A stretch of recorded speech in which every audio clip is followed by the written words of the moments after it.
EB Games. We take games seriously. No, do you have Daphne, the Daphne action figure from Dragon's Lair? You know, Oh. Hey, I'm talking about Toy Commander for the Sega Dreamcast. How cool is it to play with toys? That's right, it's very cool. Now, we all remember and love the movie Toy Story, right? The Pixar film where, you know, you had all your little toys come to life. Well, this is kind of similar to that, but not really.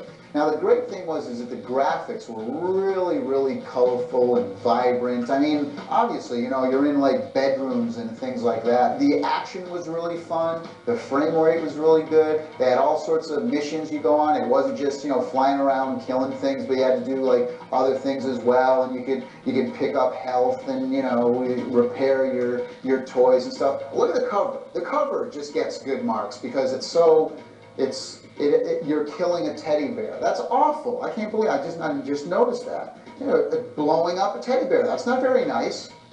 Not very nice.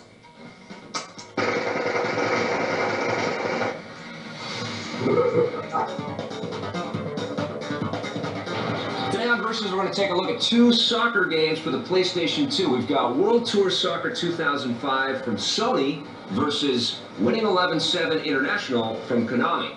Now, let's talk about the visuals for these two games. What did you think? Okay. So, 7-Eleven has some great visuals. I mean, it's pretty unbelievable the way the grass looks and all that lighting, stuff. The shadows. The lighting, the shadows, the characters. But I gotta say that World Tour also was unbelievable. The character faces are great. The characters themselves and the way they move on screen. You know what impressed me the most about World Tour was the ability to create and edit your own coaches and managers. You Correct. can actually make 50-year-old guys with beards, Right. and different hairstyles, and actually show them in the game when you win matches and things. They could, you know, jump up and down. Now, when comparing the players in each of the games, though, the players in World Tour, to me, the faces are really cool, but their animations are kind of stiff. They kind of look like mannequins a little bit compared to the fluidity and the grace of the players in Winning 11-7. I couldn't believe the animations of these soccer players in that game. Now, what did you think of the audio for these two games? Commentators in World Tour were a little better because they seemed more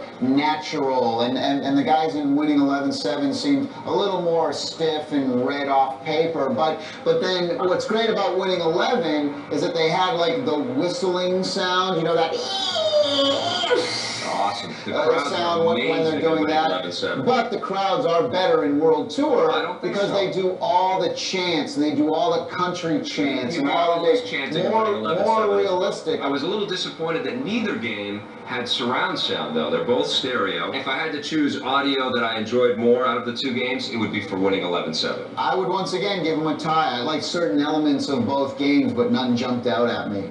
All right, now let's talk now about the gameplay for these two titles. What did you think about those? Well, I gotta tell you, the artificial intelligence on Winning 7-Eleven, Winning 11-7, is unbelievable. I mean, it's really incredible. I mean, guys will on the other team will like pass backwards if there's a guy back. I mean, they'll set up formations. They're very intelligent, I thought. Loved it. The camera angle takes a little getting used to. And I felt the controls were a little more arcadey and simpler in World Tour. Now, there was online play in the European version of World Tour. Yeah, what happened there? But this time, what they did is they allow you to sort of compare and compete with stats. And Come on. I know. I would like to where's the play online a version? fluid online soccer game. FIFA, you can play online, but it's a little bit choppy.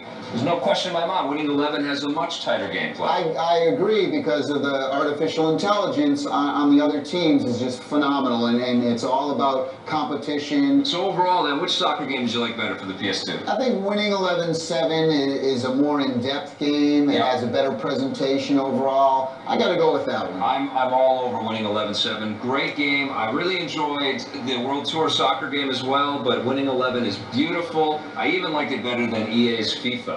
Not me. Now you're starting to get into dangerous territory there. All right, so if you had to score Winning 11-7, what would you give it? I'd give it an 8. 9.5 for me. What would you give World Tour Soccer 2005? 7.5. I would give that a 7.5 as well. So there's no contest here. Winning 11-7 is the winning soccer title. 11-7. It is the superior soccer experience. And they're open 24 hours. Today on the show we took a look at Carve for the Xbox. This is a good looking game with a good price point and Xbox Live compatibility, but unfortunately there's just not enough people playing this one online. On the PC we looked at Battlefield Vietnam. There's some cool weapons and vehicles to try out in this sequel to Battlefield 1942, but the Vietnam War was a little too sanitized for our liking.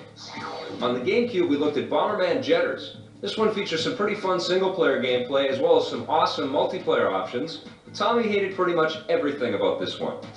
In Versus, we looked at two cool new soccer games for the PlayStation 2. It was Winning 11-7 International from Konami against World Tour Soccer 2005. There are some good features in both of these games, but if you're looking for the ultimate soccer experience for the PS2, you gotta pick up Winning 11-7. In hardware, we looked at Hipgear's Grip with 20-hour battery for the Game Boy Advance SP. We thought this peripheral would be great for folks that want giant handlebars on their Game Boy Advance SP. Hands up, who wants that? For the Game Boy Advance, I reviewed Fire Emblem. This is a fantastic turn-based strategy game that has awesome RPG elements. It's one of my favorite portable games of all time. Well, thanks for watching the show. We'll see you guys next time. I think right now what we want to do is do some slow motion running down the beach. You brought your Speedo. I brought my Speedos. All right, time to strip down. All right, should we go to the slow motion? Let's get needy. Let's do it.